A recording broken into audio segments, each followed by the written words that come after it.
ओम शांति। आज 30 जून 2024 के अव्यक्त बाप दादा के मधुर महावाक्य है। रिवाइज 30 मार्च 2000।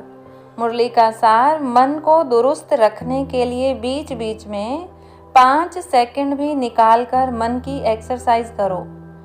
बाबा ने कहा, आज दूरदेशी बाप दादा अपने साकार दुनिया के भिन्न भिन्न देशवासी बच्चों से मिलने आए हैं।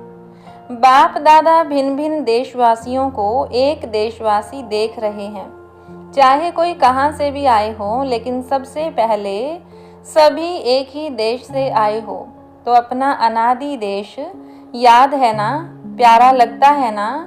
बाप के साथ साथ अपना अनादि देश भी बहुत प्यारा लगता है ना। बाप दादा आज सभी बच्चों के 5 स्वरूप देख रहे हैं।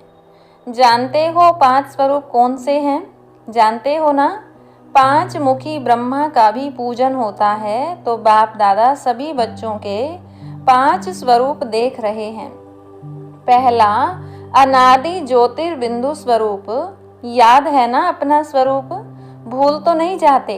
दूसरा है आदि देवता स्वरूप, पहुंच गए देवता स्वरूप में। तीसरा मध्य में पूज्य स्वरूप, वह भी याद है। आप सबकी पूजा होती है या भारतवासियों की ही होती है? आपकी पूजा होती है। कुमार सुनाओ, आपकी पूजा होती है। तो तीसरा है पूज्य स्वरूप, चौथा है संगम योगी ब्राह्मण स्वरूप, और लास्ट में है फरिश्ता स्वरूप। तो 5 ही रूप याद आ गए। अच्छा, 1 सेकंड में यह 5 ही रूपों में अपने को अनुभव कर सकते हो। 1 2 3 4 5 तो कर सकते हो। यह 5 ही स्वरूप कितने प्यारे हैं। जब चाहो जिस भी रूप में स्थित होने चाहो, सोचा और अनुभव किया। यही रूहानी मन की एक्सरसाइज है। आजकल सभी क्या करते हैं? एक्सरसाइज करते हैं ना।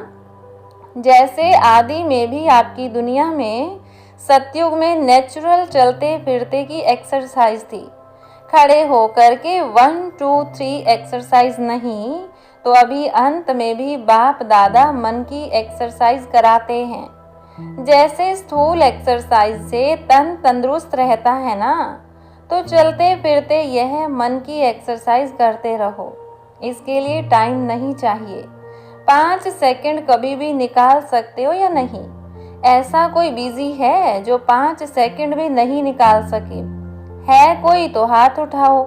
फिर तो नहीं कहेंगे क्या करें, टाइम नहीं मिलता। यह तो नहीं कहेंगे ना, टाइम मिलता है। तो यह एक्सरसाइज बीच बीच में करो।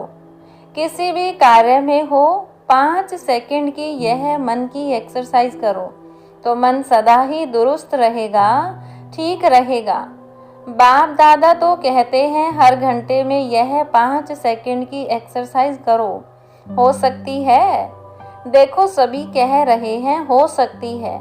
याद रखना, ओम शांति भवन याद रखना, भूलना नहीं।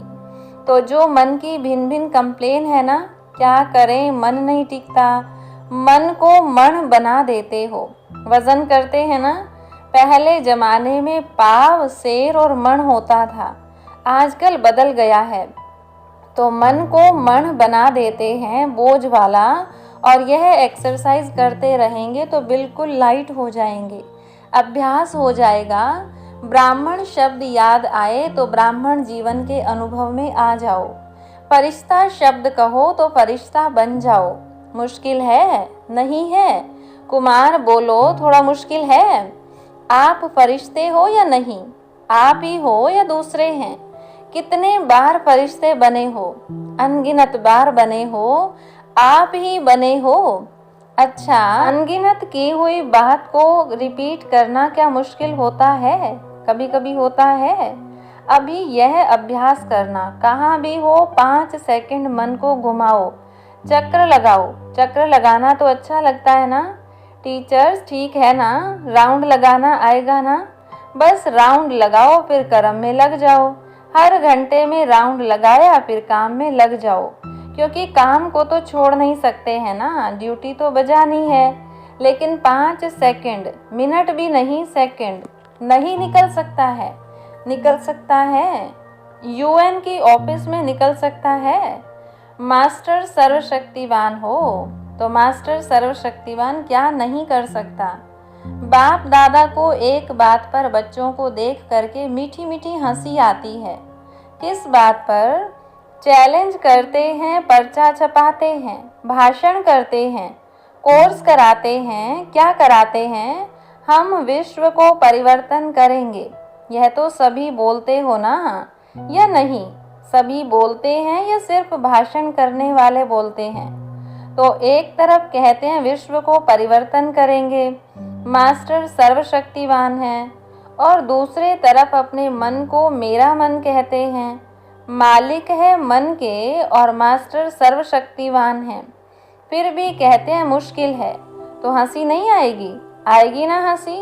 तो जिस समय सोचते हो मन नहीं मानता, उस समय अपने ऊपर मुस्कुराना। मन में कोई भी बात आती है तो बाप दादा ने देखा है, 3 लकीरें गाई हुई हैं।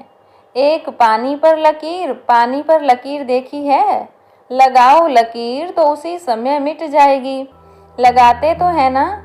दूसरी है किसी भी कागज पर, स्लेट पर कहाँ भी लकीर लगाना। और सबसे बड़ी लकीर है पत्थर पर लकीर। पत्थर की लकीर मिटती बहुत मुश्किल है।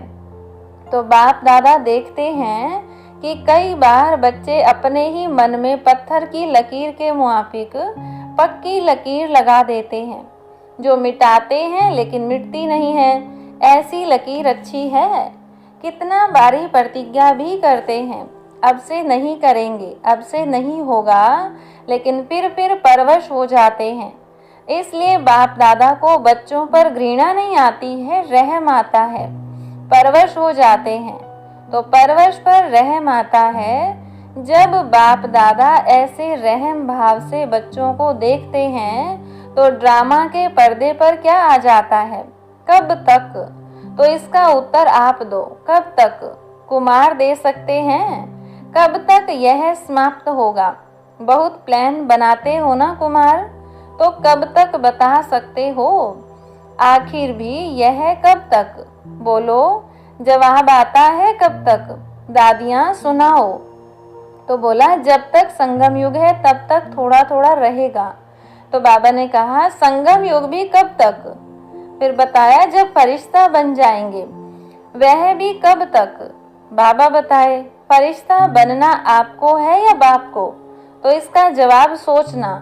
बाप तो कहेंगे अब तैयार हैं। आधी माला में भी हाथ नहीं उठाया। बाप दादा सदा ही बच्चों को संपन्न स्वरूप में देखने चाहते हैं।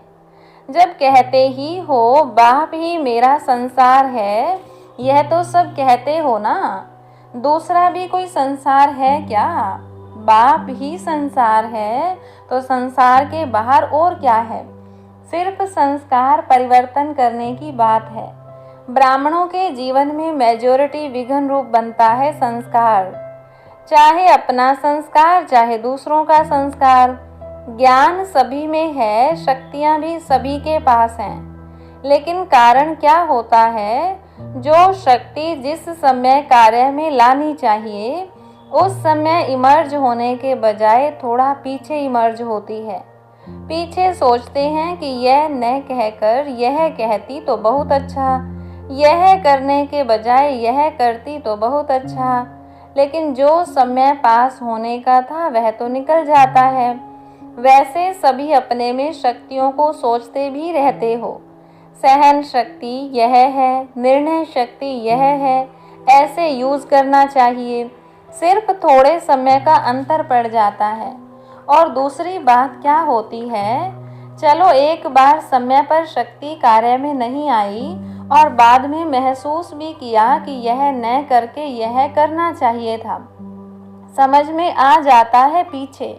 लेकिन उस गलती को एक बार अनुभव करने के बाद आगे के लिए अनुभवी बन उसको अच्छी तरह से रियलाइज कर लें जो दोबारा नहीं हो।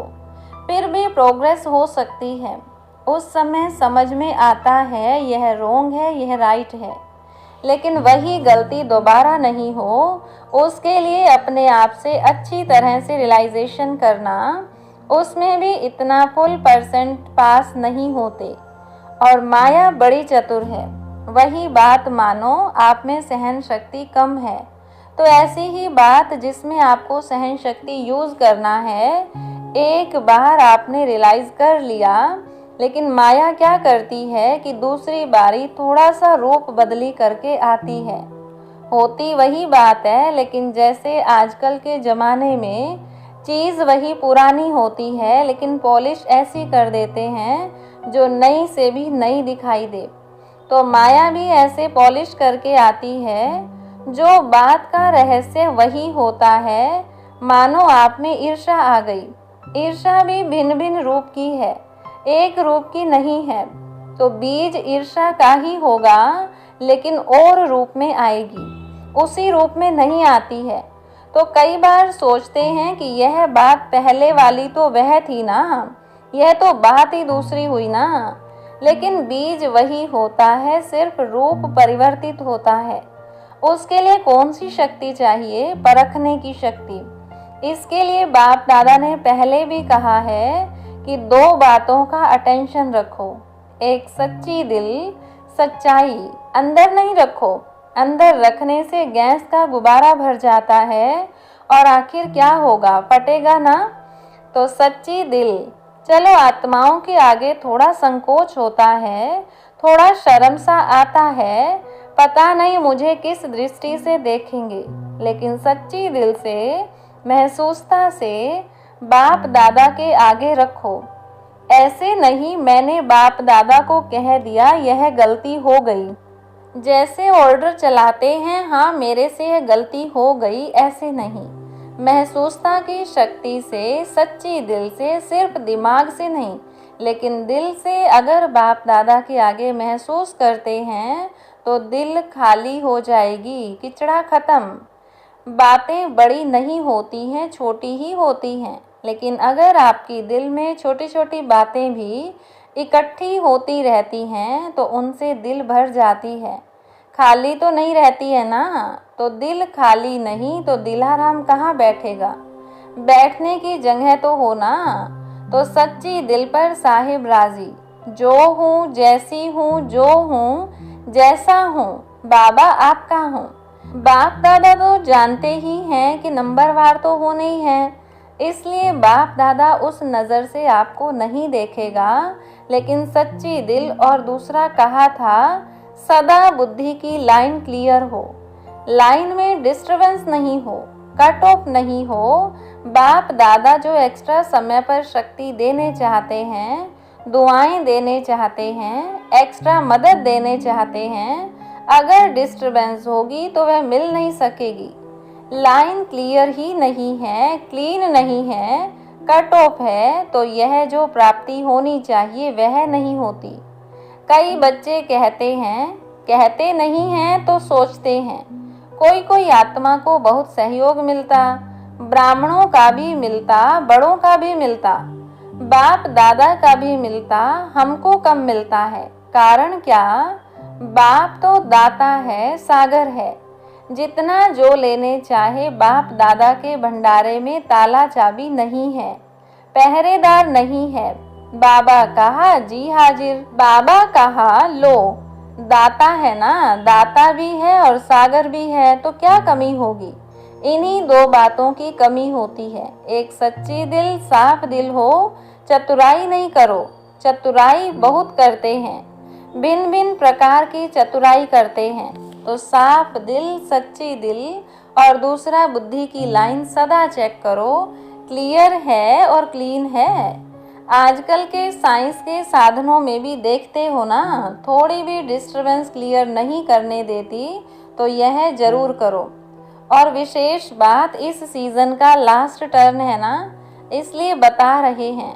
डबल विदेशियों के लिए ही नहीं है, सबके लिए है। लास्ट टर्न में आप सामने बैठे हो तो आपको ही कहना पड़ता है। बाप दादा ने देखा है कि एक संस्कार या नेचर कहो, नेचर तो हर एक की अपनी अपनी है, लेकिन सर्व का स्नेही और सर्व बातों में, संबंध में सफल, मनसा में विजयी और वाणी में मधुरता तब आ सकती है जब इजी नेचर हो, अलबेली नेचर नहीं। अलबेलापन अलग चीज़ है, इजी नेचर उसको कहा जाता है जैसा समय, जैसा व्यक्ति, जैसा सरकमस्टांस उसको परखते हुए अपने को इजी कर देवे। इजी अर्थात मिलनसार। टाइट नेचर बहुत टू मच ऑफिशियल नहीं। ऑफिशियल रहना अच्छा है लेकिन टू मच नहीं। और समय पर जब ऐसा समय है, उस समय अगर कोई ऑफिशियल बन जाता है तो वह गुण के बजाय उनकी विशेषता उस समय नहीं लगती। अपने को मोल्ड कर सके, मिलनसार हो सके, छोटा हो बड़ा हो, बड़े से बड़ेपन में चल सके, छोटे से छोटेपन में चल सके, साथियों में साथी बन के चल सके, बड़ों से रिगार्ड में चल सके, इजी मोल्ड कर सके। शरीर भी इजी रखते हैं ना, तो जहाँ भी चाहे मुड़ जाते हैं, और टाइट होगा तो मुड़ नहीं सकेगा। अलबेला भी नहीं, इजी है तो जहाँ चाहे इजी हो जाए, अलबेला हो जाए नहीं। बाप दादा ने कहा ना इजी हो जाओ, तो इजी हो गए, ऐसे नहीं करना।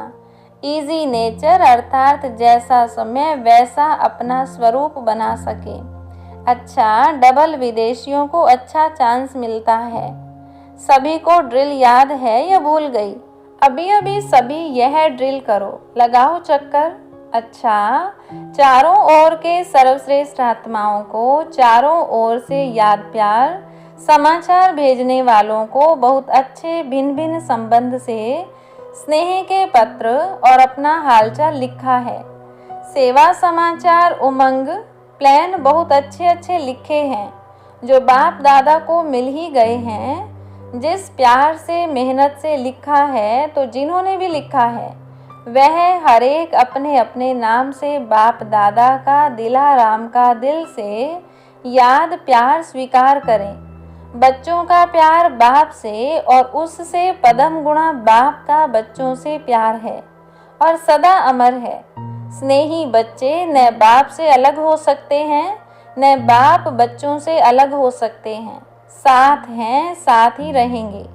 चारों ओर के सदा स्वयं को बाप समान बनाने वाले, सदा बाप के नयनों में, दिल में, मस्तक में समीप रहने वाले, सदा एक बाप के संसार में रहने वाले, सदा हर कदम में बाप दादा को फॉलो करने वाले, सदा विजयी थे, विजयी हैं और विजयी रहेंगे, ऐसे निश्चय और नशे में रहने वाले, ऐसे अति श्रेष्ठ सिकिलधे प्यारे थे प्यारे सर्व बच्चों को बाप दादा का याद प्यार और नमस्ते।